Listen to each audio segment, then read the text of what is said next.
Hi, Michael, Bran, Laura, Sinatra. What else we have here?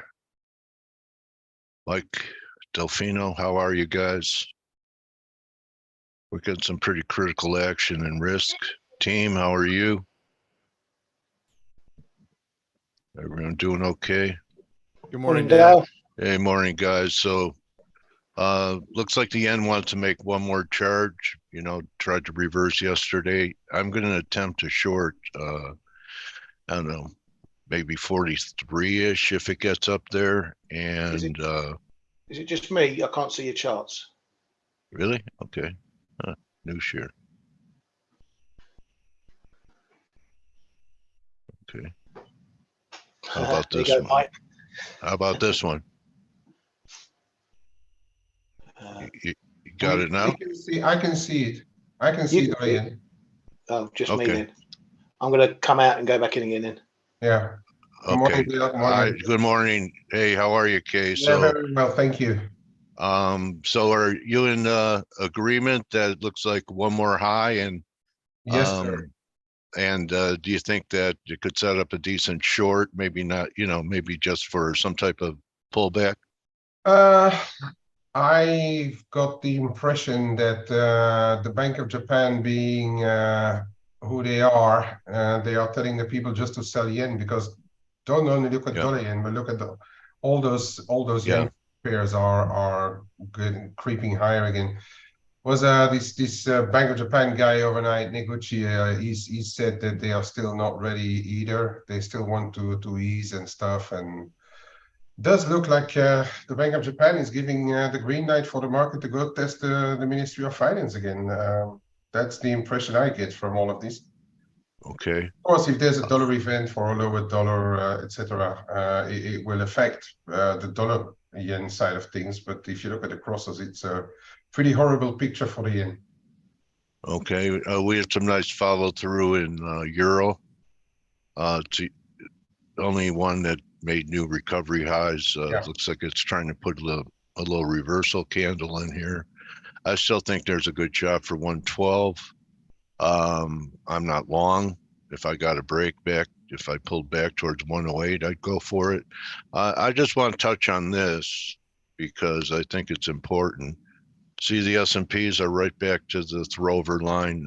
450 closes is going to make it look like a false breakout. And actually, NASDAQ was weaker than the Dow yesterday. And there's really, yields are behaving. The market has a weak dollar to help propel it. And so far, the Blake Scartley pattern is spot on. So, if you took the short early in the week when we were talking about it, you have plenty of handles to book something, and then you could go BE. I saw from Peter Brandt, he's a legend. I've interviewed Peter before, a tweet by him. He said the best trades are the trades where you can move your stop to BE and, in a hurry. So you take all the pressure off. Wait a second. I always thought the best trades are the trades that make you throw up. I thought, no, that's Peter. Sometimes you have to before it works. And that's why people don't have the stomach or mental toughness to hang in there. That's what we have been telling people for a long time already on the Flow Show, everywhere. I'm doing exactly the same. My trades, as soon as I can, I make them freebies. So then that's right. The rest, the market will take care of it. Yeah. Then you just let the market do its work. Gold tried to reverse again yesterday from 1720. See this little,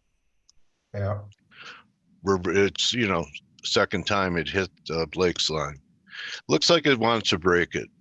Okay. And then 1850 is next. So that would line up with, there's more left in yen. I haven't looked at yields today yet. Pretty stable. Yeah, 74. Yeah. It still looks like it, it's rounding out up here at the top of the descending triangle. and 360 is really a line in the sand if you're a treasury note bear. So I'd be careful if you're a bear. Yeah. We got some news today that could move rates. Do we get claims today? Well, we get the claims, and remember last week, but of course we had the FOMC and the ECB as well. But claims moved it. The claims were the kicker, right? When claims came out, the dollar all of a sudden got hit. So yeah, I think it may be a little bit of a mover, but then again, we have to look at the weekly evolution of that thing. And as we've said before, I mean, for as long as you stick with on a 200 handle, it should, in theory, not be dramatic. But yeah, let's see. They have been the kicker last week. You know, for dollar bears, I looked at this a long time. I know a lot of the dollar bears were looking for 98. I could certainly see why they're looking for 98 now. You know, you have weekly moving averages there. It's a 200 week. I'm thinking it may not even get there, but we break the big round number, which would be lower than the slightly higher low we had in May, and then look for some type of reversal. I'll kind of gauge it on if euro gets to, so you have the euro approaching its 200 a week at a little under 112. I'll be selling euro up here. I'll try it. By then, I think you're going to have so many dollar bears. And actually, if I broke it down, you could almost count a 1, 1, 2, and a third drive would take this high out and make a lower RSI reading. But I really think this is a big picture, and people are pretty complacent about this. That breaking back into this formation is important, and that may have completed something. So I know I'm the boy who cried wolf, but I want to show that to you guys. Ryan, any feel for what's going on? The Aussie's still displaying relative weakness comparatively. I would think if the dollar went to parity, that even though it's a weak sister, that maybe it could rally to 9.5 or so. You have a feeling on that? Yeah, it's possible. I think what we're going to see a lot from these pairs or these currencies, particularly the Bank of England, is now we're all over the central banks or getting over the central bank moves. Markets are set where they want to be. So it's going to be, you know, what's it going to take to get Aussie dollar up to 69s or even higher? Is it going to take a lot of US weakness or a lot of Aussie strength? Was that candle that I'm looking at, the BOE, in reaction to the BOE, really came off? Almost looks like it could be a failing rally here. Before we get into that, and Ryan, correct me if I'm wrong, you thought the Bank of England was going to raise by 50, right? I've said it was an outside chance. As you know, I've been saying for months and months and months they will get to 5%. Yeah, well, it might be even a year ago I was saying they will go to 5%. I've just won lunch with Michael Brown over it. Yes, that's awesome. Yeah, it was an outlier chance for a 50. The market had been expecting it, and as I explained in the room and on Twitter, they've now all of a sudden decided to take this by the scruff of the neck. They've done what they should have been doing previously. So really, they're not behind anymore. They're not in front. They're where they should be. And now we've been pricing for the last few weeks a more hawkish BOE. We've now got that. I think the pound goes a bit more neutral on the monetary policy front from here. We're going to be watching the data like everyone else for every other currency and central bank. But I can't see the pound gaining significantly just from the UK side of things, unless the data comes out really good and that sort of stuff. Have you built your silo on your property yet, Ryan? I've been telling people to build a silo and fill it up with wheat. I know it was early, like, 6 months. Yeah, remember we were talking about, look at that 14-day move. So I'm just going to teach you guys something about how you trade a weather market in the grains. All right. I remember being taught this in Chicago. So the fear is not enough moisture. So what you do is you pay attention to the weather, because it's a weather market, and you buy the rain. Okay. The rain flows in, then there's hope that, the crop will be better, and they sell it off. But, that Grande El Nino is going to have impact, and it's not just the wheat, it's the corn too. Pretty good move from 560 to 680. This is just starting. Okay. So if you want to trade grains, you look for rain events that'll take the markets down, and that's your buy BTFD, like that cartoon. Okay, so when people talk about a super cycle in commodities, this is what's going to be part of it. So we have everything else going on. The only horseman that's not riding during the apocalypse yet, and it is for many countries, is famine. So that's why I said, build a silo, fill it up, save your, your people.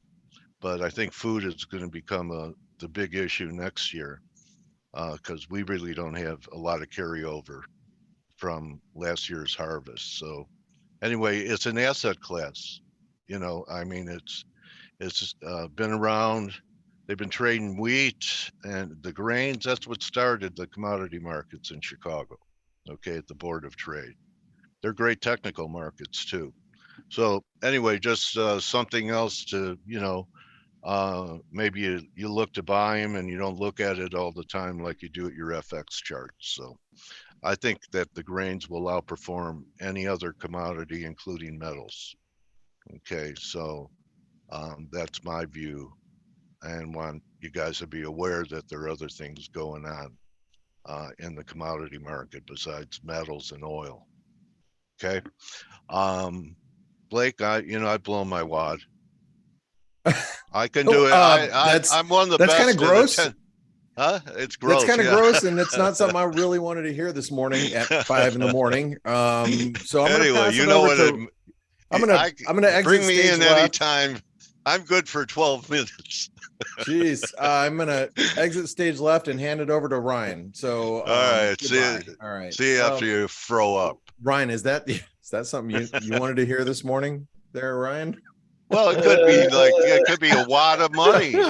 A wad. Don't you call your money that? A wad of money. I have a wad. Yeah, shooting your wad is a completely different saying. It could probably mean a whole lot. Doesn't matter where you're at, But anyway, yeah, exactly. Anyway, I apologize. Enough. All right, enough. I meant I've said enough or yes, too you much. Have. Thank you very much. All right, so let's talk Bank of England really quick. And I know you mentioned it, but let's talk about the price action here. And Ryan and Kman, love to get your thoughts as you guys, we're covering it so well I got to show you guys, just for those of you that are not in the ForexAnalytix chat room, you have to keep in mind, my alarm goes off literally a few minutes before this, and I had very little, cable exposure. I get up at 4, Blake. Do you get up before 4? I get up before 4, but it takes me a while to get the coffee going. Yeah, I'm barely ready in an hour. Yeah, so you can just see like all the coverage here between Kman and Ryan this morning and their analysis on what was happening with the Bank of England. As I was like waking up, I could barely even focus my eyes, and I could barely even see straight. And I'm trying to read, but then at the same time watch price action, and at the same time I'm getting all my charts started up and all the trade stations going. I mean, literally. And I didn't need to get up because I wasn't going to be like scalping the market after I've been asleep for a few hours, so I'm not going to do that. But you can see there's a lot of activity, and you guys were covering it really well. So what's your takeaway? Let's start off, Kman. What's your takeaway? I heard Ryan's take for the most part, but you had the Bank of England raise by 50 basis points, surprised the market. Bank of England seems like they, Bailey or whoever had a little surprise press conference, or at least had to give off some words. What are your thoughts here, and what are your takeaways?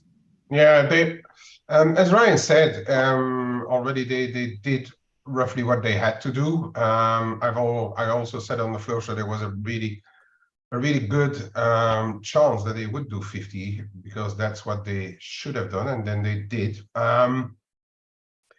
But as I said also later on, well, just before it happened, I said I'd like to sell cable on a rally, or on maybe not sell cable on a rally, sell sterling on a rally, but we didn't have the rally that I was expecting on a 50 BPs, and afterwards it's lost everything again, went a little bit the other way, and now we're back in the middle, and it's over to for the cable. I think it's over to the dollar. What's going to happen there? For stuff like euro sterling, for instance, where the euro is still pretty strong, I think there I'd be a buyer on dips right now in euro sterling, but a good enough dip, towards 85.5 or below.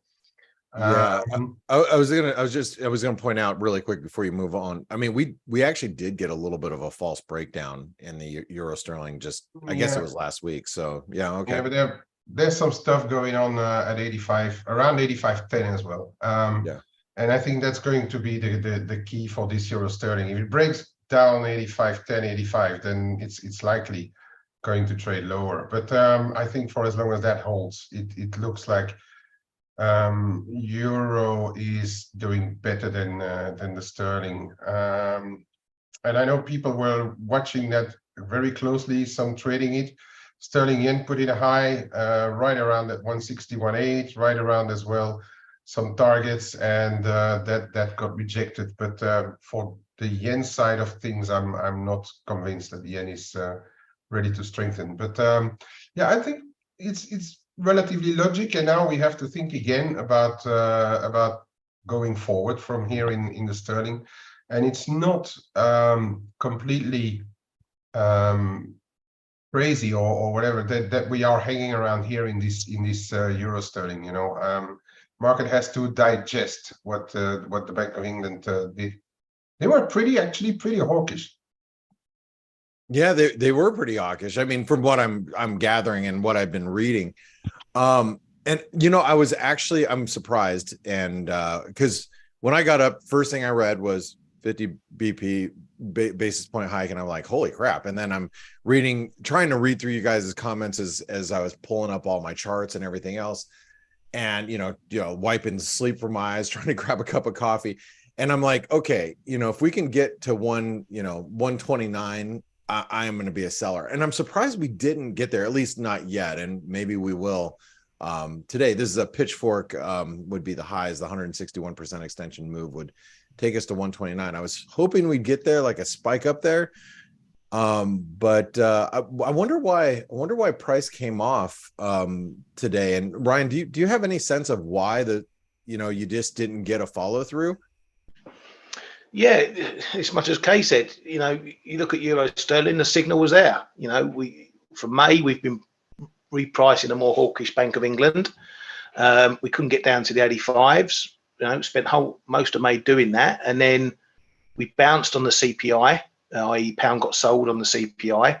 Pound got sold over the ECB. The market priced in what it expected the bank to do, and today the market got what they expected. So where's the upside? There's no further upside really to put in, unless look at gilts. Unless they start indicating, there's going to be 3 more rate hikes in the pipe, which they're not going to do. And I'm expecting inflation to start coming down probably in earnest from August.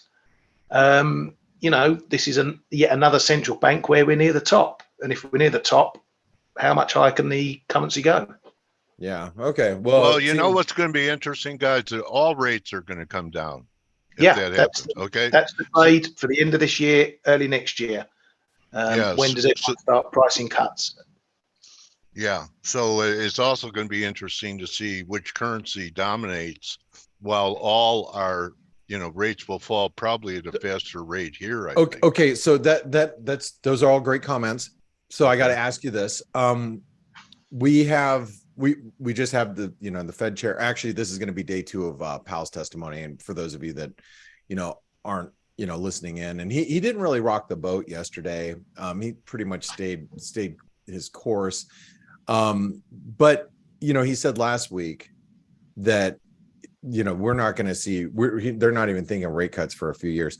And that's why you just said something that I found rather interesting. Both of you guys, I'm gonna be looking. They're going to be looking for cuts, or the market's going to be looking for cuts.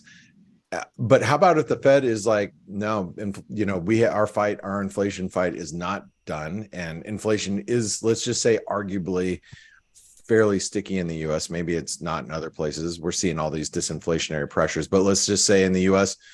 the Fed just can't quite get inflation under control, and they have to keep rates higher for longer. Does that benefit the dollar? I mean, do you see a time where the dollar actually will strengthen as the rest of the world is, starting to price in cuts? What are your thoughts there, Ryan?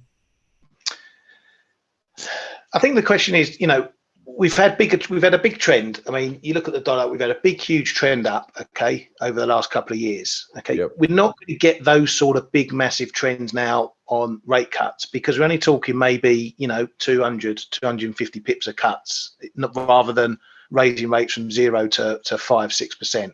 So you've got to firstly bring in your expectations for how big price moves are going to be. Secondly, it's all going to be on the data. Who goes first? We get a good PMI at the US on Friday, and the dollar rallies again, and maybe dollar yen takes off through 143. Cable's back through 126. Euro dollar's down through to 108.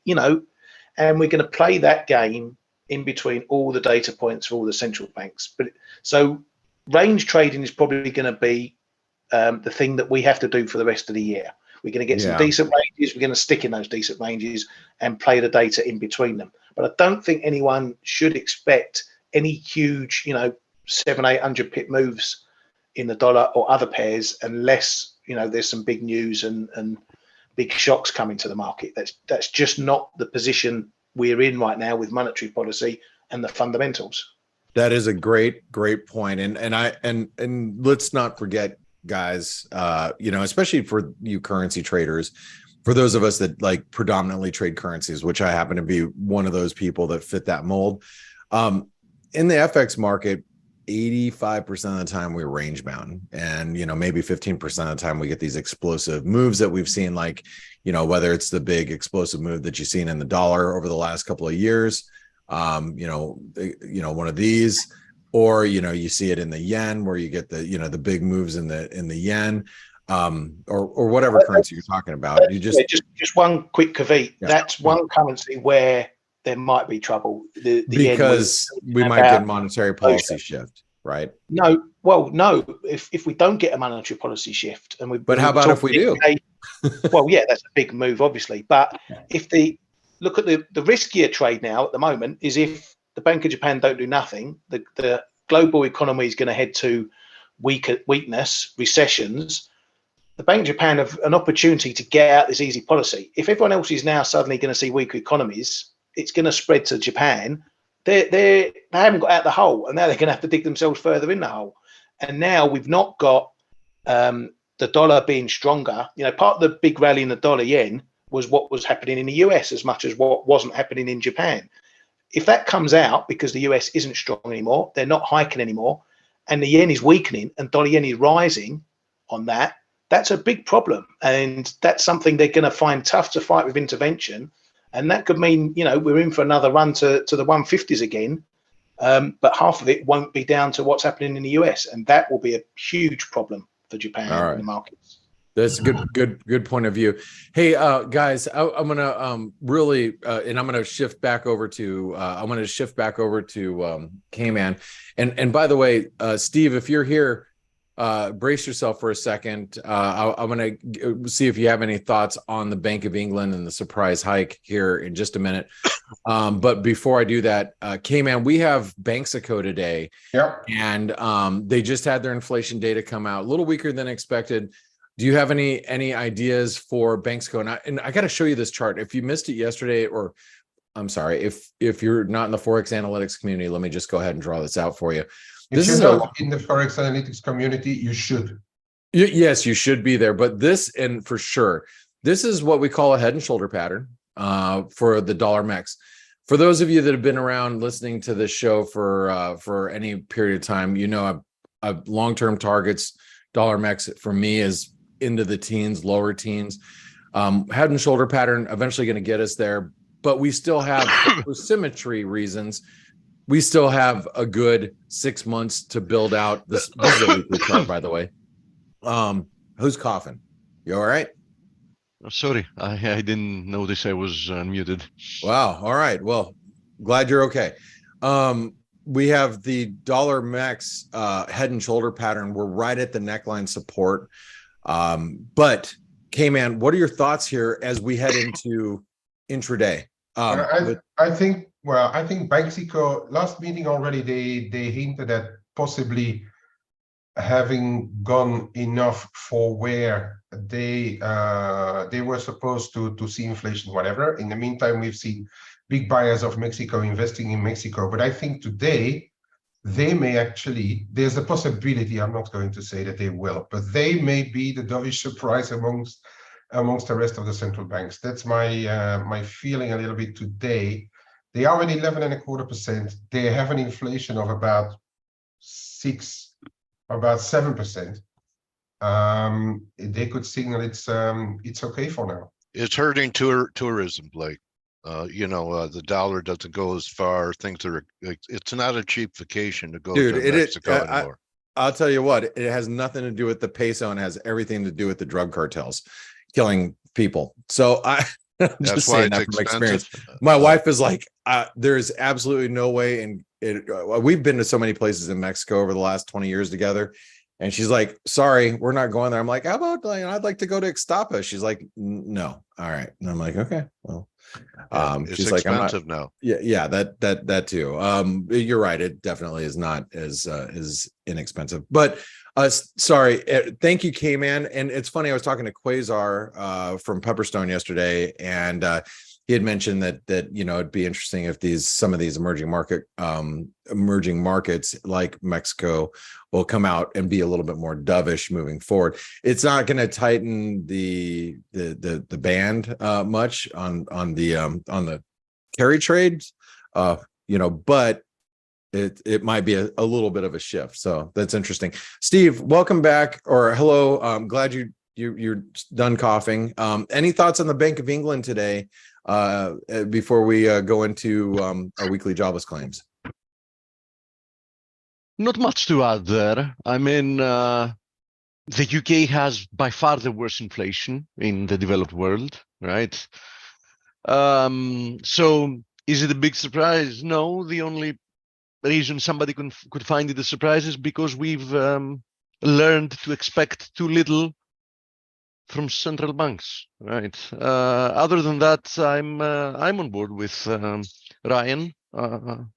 I totally agree. I think they can keep hiking more. I mean, we can't really put the UK at the moment on the same in the same basket with some other countries that have already seen a big pullback in inflation. There's definitely a lot more to be done. All right, and there's a lot more to be done, but what's the risk? And by the way, I meant to ask this to Ryan, and I know we have less than 2 minutes here. We have about a minute before the weekly unemployment claims come out. But do you guys think that this move by the Bank of England is going to have any impact on on the UK economy, from a growth perspective? What do you think, Ryan? Yeah, I think it will do. It's already going to push renters and mortgages higher, which, as I mentioned this week, is a bubbling situation going on. Is it going to affect people hugely? Not as much as the mainstream media say, I don't think, because everyone's getting bumper pay rises. So they're offsetting some of this action in rates. So I don't think it'll be as bad as the sun makes out. Yeah. Okay. All right. Thank you very much for your thoughts here. Hey, guys, hold on, Steve. Go ahead. The reason why central banks in the past always agreed that inflation is the #1 target for monetary policy, and that you can't let the genie out of the bottle, is because there is a historical understanding that there is nothing that damages an economy more than inflation. So can raising rates cause issues? Yes. Smaller issues than having, sustainable very high inflation. All right. Weekly unemployment claims are just, I haven't seen them yet. A bit late. Did they come out? Did I miss it? Don't know what's going on.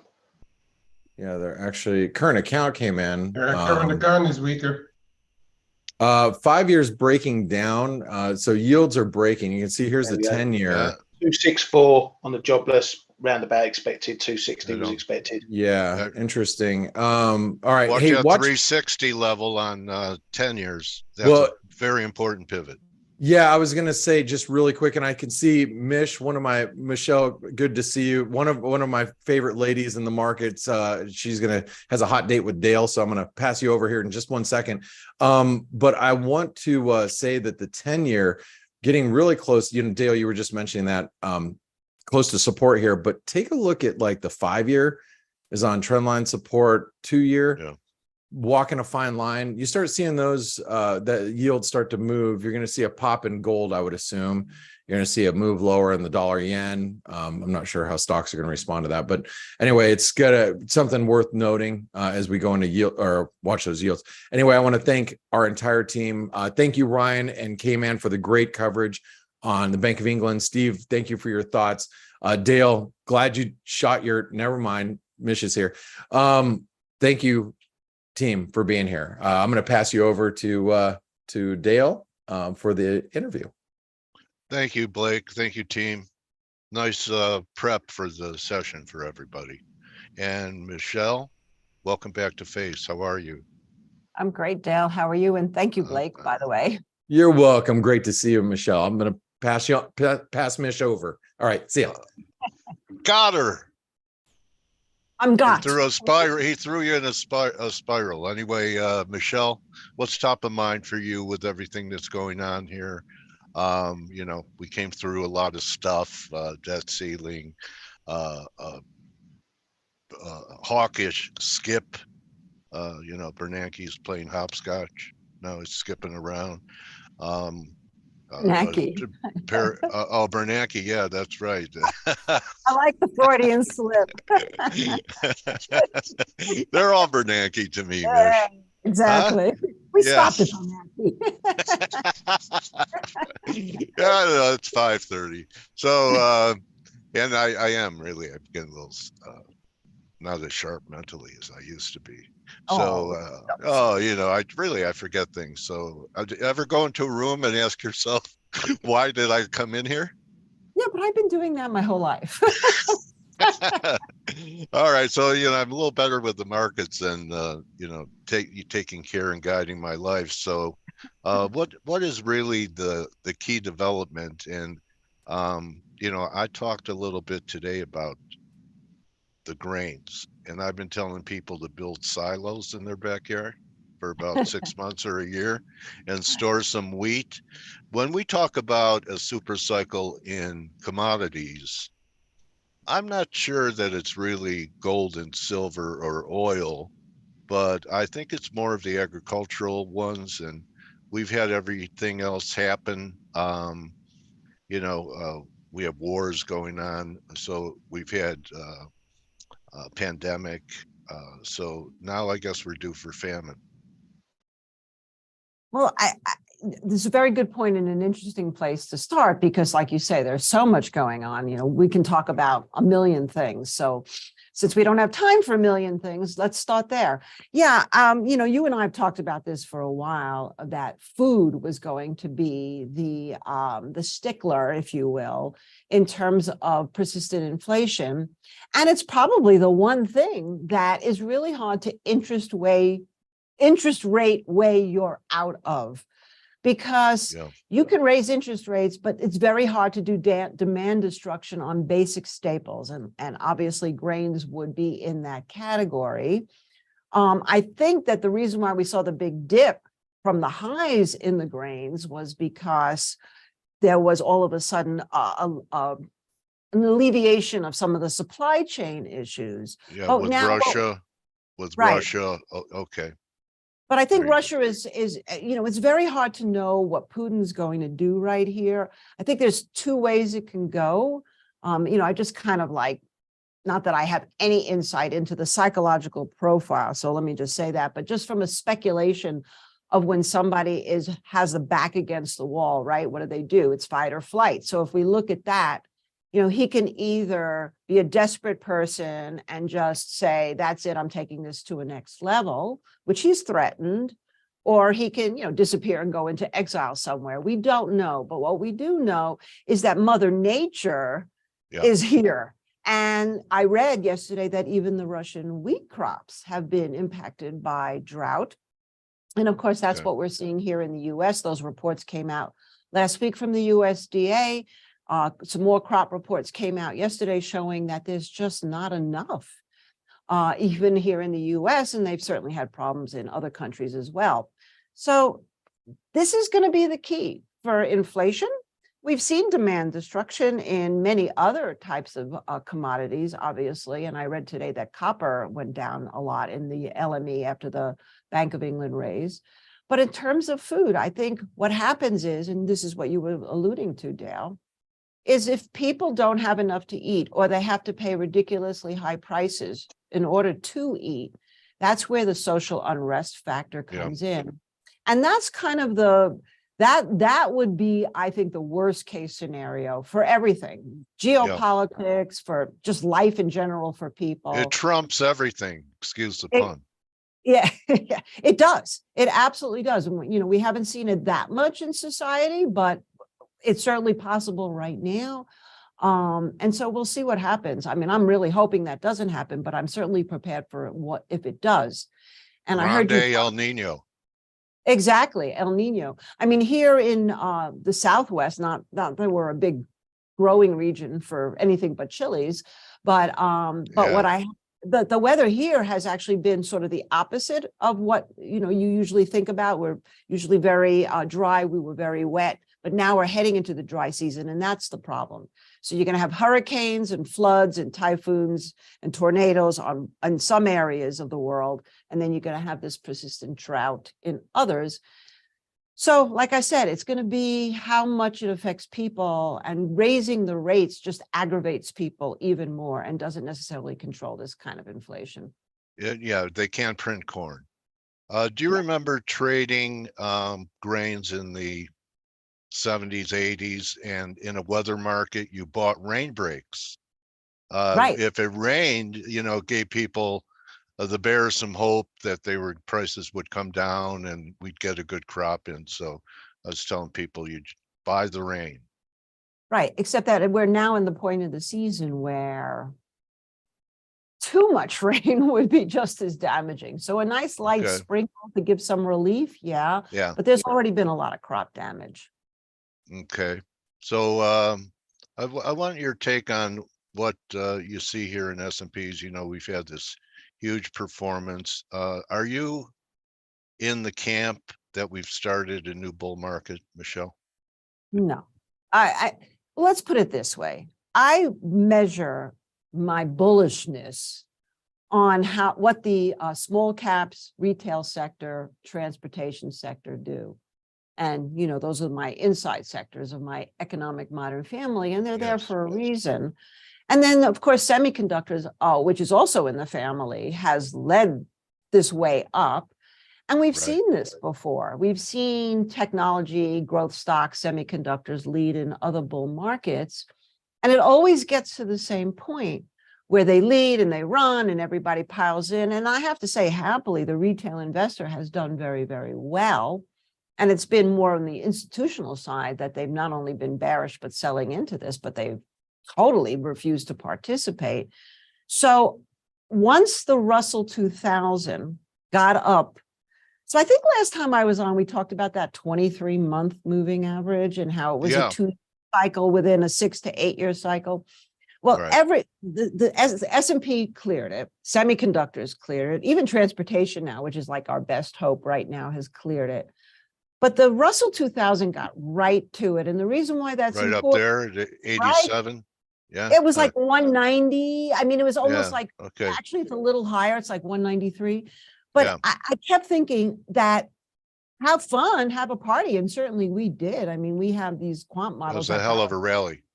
Oh my God. And we had so much fun in NVIDIA and in Meta and AMD and AI and, you know, and a few others, and semiconductors themselves, the ETF, and even, you know, the indices, Qs, and SPY. But the nature of how we trade is to take profits along the way. And we still have tails on most of that stuff. So if we get a much more severe correction from here, we'll get out.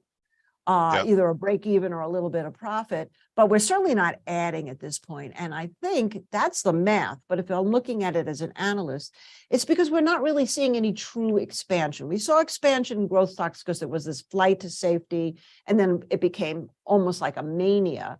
But if you look at the small caps, which, you know, if I were talking to an 8-year-old, I would say, well, that's Russell 2000 makes stuff in America.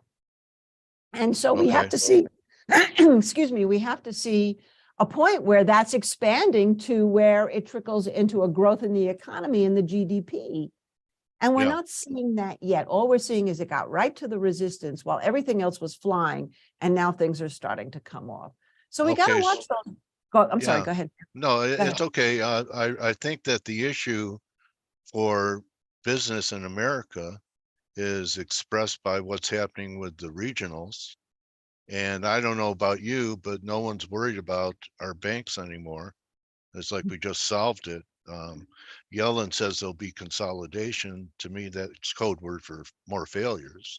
And this chart on the regional banks doesn't look especially good to me. All it did was recover with a blow off in the market.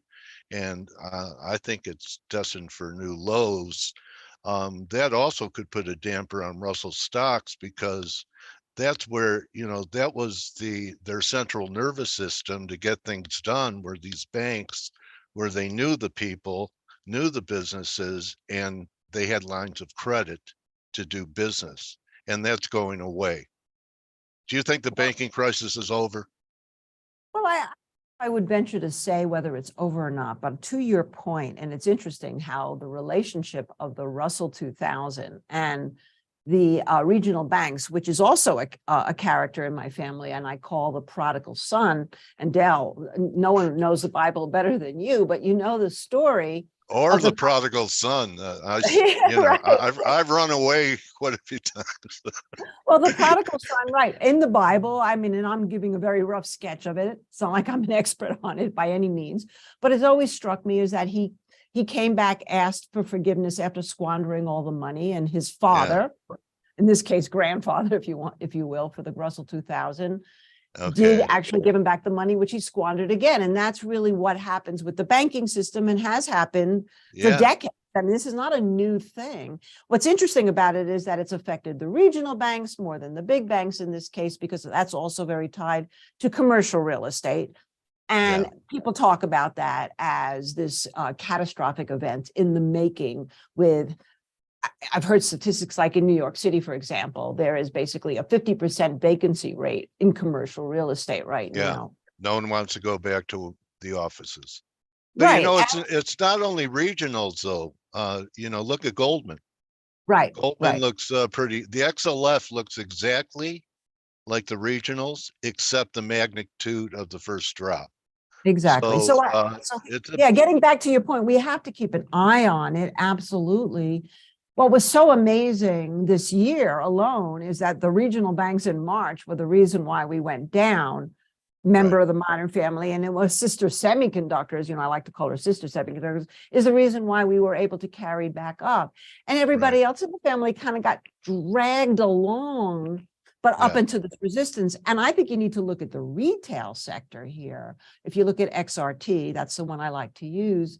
And mainly that's because it's a good combination of staples, discretionary, and that also hasn't exactly been wowing throughout this entire rally. All it's done was prevented. So we went back to that 23-month moving average, which would be a good place because it would show after 2021 expansion, coming from COVID, 2022 contraction with interest rate hikes, and 2023, we don't know. The first 6 months was in anticipation that the worst was over, except Was that XRE? that's XRT.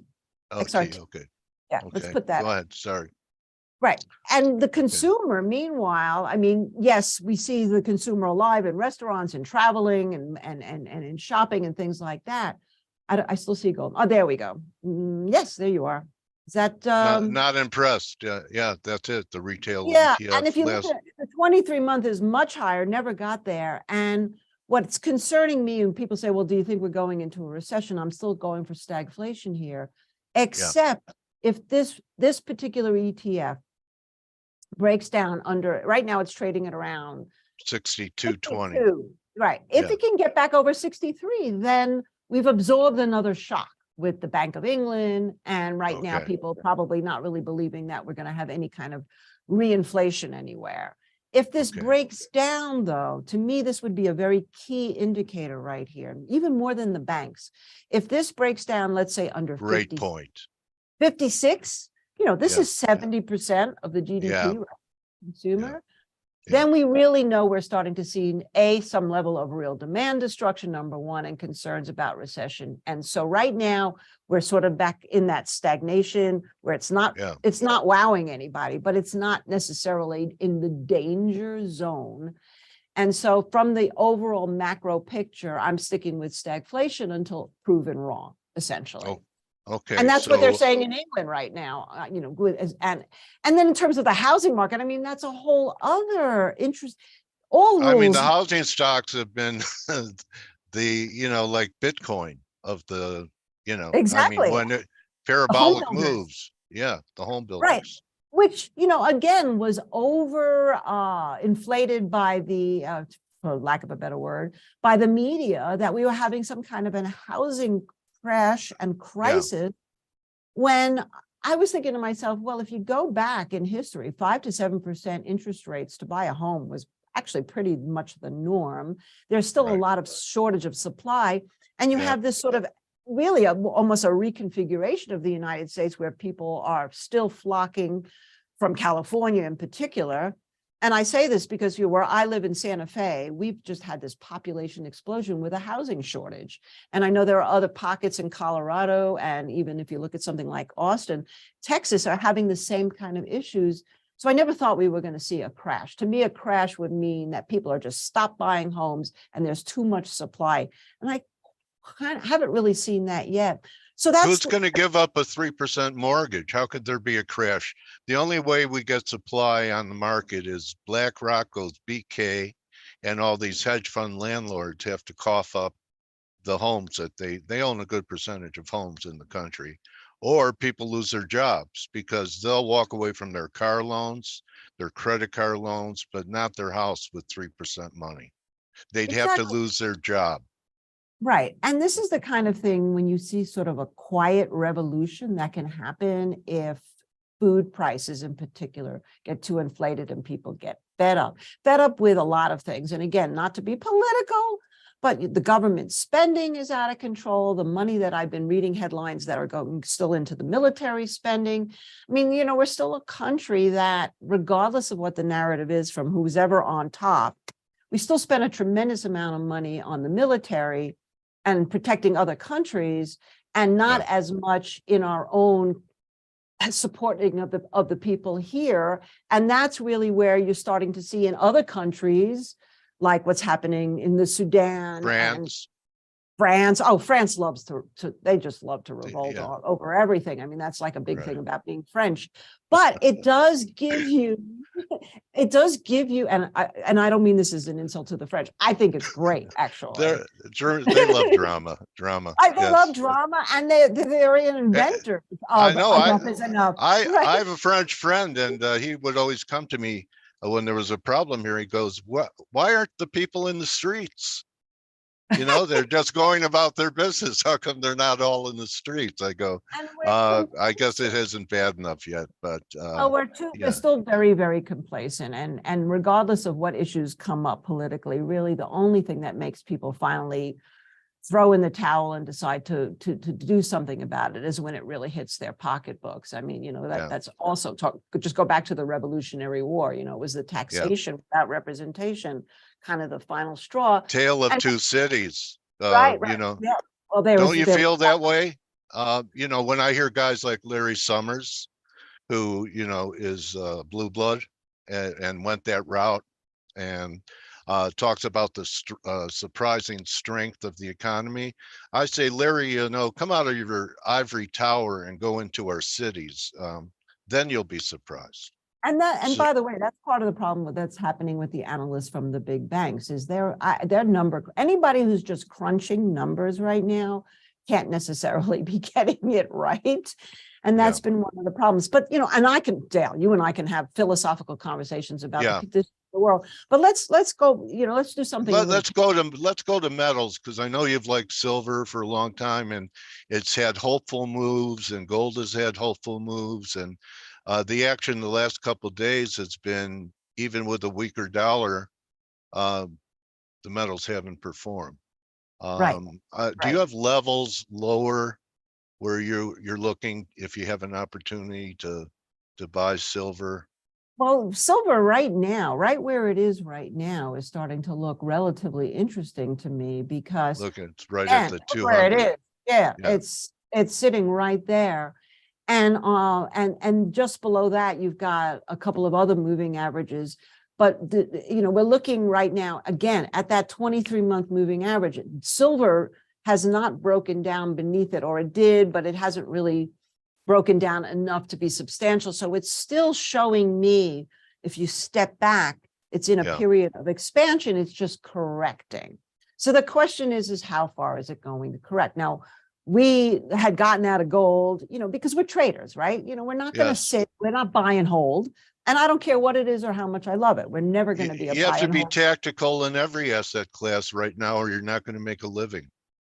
And that, I think, is the biggest and probably greatest lesson of 2023 is, if you didn't get out of some of your NVIDIA at this point, and you're looking and you're looking to buy more, well, then basically you're trying to compound in a very scary situation right now in terms of how the overall global economy is. And that's the thing about inflation, by the way, is people forget it's global, which is the first time we've had this much global inflation, even more so than what we had in the late 70s.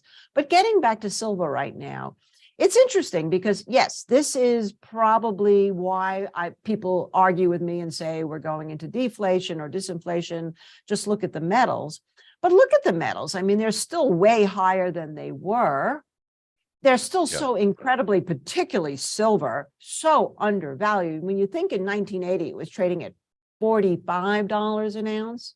And now it's more than half than that, while we're still, much, much higher than we were in certain equities. And certainly if we look at the Dow Jones Industrial Average at 34,000, it makes you wonder, it does make you wonder, how far can that rubber band be stretched before silver starts to catch the bid? So I say at this point now, I'm watching these levels very, very carefully right here.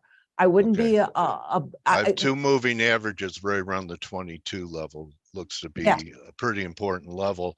And you know what kind of tipped me to not feeling like I should have FOMO in silver were the miners. The miners had already taken out the March lows. Here's SILJ, here's the March low. We've taken it out. Here's some juniors. They've taken it out. They don't look great. And even some of the golds, like Newmont, could still be, and we didn't, when we had big up days in the gold, GDX did nothing. I think that we could see 27 again in GDX. But I want to see a day like this, Michelle, that gold is down $20 and GDX is nearly unchanged. And that will be the time to really pay attention to both, because I want to see the miners begin to show relative strength. They're leading this decline, in my view. Right. And, the space got, again, very heavily bought. It did. Think about how many people thought that gold was just going to go from 2,000 right on up to 3,000. And of course, that didn't happen. And so, yeah, I mean, I think that's a very smart point to look at the GDX to see signs of it actually starting to outperform or at least to base out while gold. But, you know, getting back to silver for a second, if silver breaks down under those moving averages and then comes back through it, I think that would also be just like they broke out and then came back down. I think that's been the nature of the metals, is that when they look great, it's time to consider getting out. And when they look like dog do, it's probably time to start considering buying. And gold was really being used as a flight to safety throughout the beginning of this year when it was having its big rally. And now that has switched back to, I'm starting to see the conversation, Bitcoin or gold. And I think Bitcoin's rallying for different reasons, but as more and more ETFs are starting to come out from companies and more of a mindset of a mass adoption, or I should say adoption of Bitcoin, and gold is still at this point. So there's one other instrument though that I think it is so important to watch right now. Let's wrap it with that. Okay, and that's the long bonds, and because you just put a bond, so you just all right. Can I use TLT for TLT for a proxy? Yeah. Okay. Why? Because in our risk gauges, we use the long bonds as a measure against junk bonds, as a measure S&P 500, those two in particular, to see whether we're in a risk off or a risk on environment. And it makes sense, right? If the long bonds start to go up, classically, even though we haven't seen that in a while, it's a flight to safety. And if they start to outperform the S&P, and if they start to outperform the high yield, high debt bonds, which have done pretty well. They're doing that in the last week. That's two warnings. Number one, it's a warning that a bigger correction could be coming. And we maybe saw the top of the trading range at 440 is instead of 420 that people thought, because right now 190 was the top, obviously, in the small caps. So it could mean we're going to find some bottom of the range. I don't think we're going to see a 25% crash or anything, but we could easily go back down. I do. Well, you do. All right. Well, we'll see. I'm prepared for anything. Okay. And I think this is part of the narrative. And you know, the Fed pause. I could see the 10-year, if we get under 360 is a key level for me, then 330 and then 280. And I think that these moves are going to be because of risk off. If risk off happens, and it's because the yields actually start declining as opposed to in the face of everything we talked about in the beginning, of this type of persistent inflation that really basically Mother Nature has another thing to say about it. But, you know, and completely is in the face of whatever the ECB is doing or whatever the Federal Reserve is doing here, then that too, with yields coming off, means that things are a little bit out of control. And if things are out of control, where are you going to go back to? And that's what I'm being patient about. You're going to go back into gold, and you're going to go back into silver, and the dollar might have some more issues, and you won't necessarily be going back into the classic equities, and even growth stocks will get. And your long duration, you get long duration because all the regionals that held them from 2 years ago are probably, you know, liquidating them. And and by the way, we are from a discretionary point, we have a position in TLTs because it had this incredible island bottom in March. You could actually see it right there. Yeah, that little nice. No man is an island. Well, it wasn't a class. I mean, a new true. It's good enough. Exhaustion gap. Let's call it that. One candle. That's Gilligan. Yeah, exactly. The Gilligan or Tom Hanks left alone on the island. And when we came off more recently, we tested close, but we held it. And so that's why now we get through these levels right here around 104, which we haven't been able to head over. Then look at these moving averages. I would prepare for a bigger rally in the bonds. I would prepare for more pain in the equities. And then I would start keeping my eyes on the inflation indicators. And particularly, again, that might be when the precious metals come back into vogue. Yeah, so we got the takeaway is the bonds are saying, be careful, there could be risk off. And when there's risk off, they sell everything. But those are opportunities when that happens. And nobody's been thinking bonds were any kind of safety play for a while. So that's just when I mentioned when everybody over 109, it measures about 120. Yes, I actually, yeah, right. We Go ahead, that you have again, think 140. of the I think 110 is a very, very key area, but it's more. I mean, yeah, have fun with the trade on. Like I said, we're in it, and if it breaks 100, we're gone. I mean, it's that simple. You can even say if it breaks 102, we're gone at this point because it's been holding 102, and that's a really tight risk. But just think of the implication to everything else, because to me, that's the key area of saying, probably even if they raise more, it's not going to be by too much because they're going to be extremely aware of killing the economy. And number two is maybe they've lost a little control, which is the type of chaos I've been feeling kind of calm down, but we're getting into the second half of the year. So things could get interesting. Michelle, again, great to talk to you on the solstice, and have a great trading season this summer. You and Keith, I'm fans. Here's where you could find Michelle if it's not on Twitter at Market Minutes. They write prolifically, and you've just heard. I've always said that Mish is one of the best intermarket relationship analysts out there. Used to be John Murphy, and he was replaced by Michelle Schneider. So check Michelle's work out.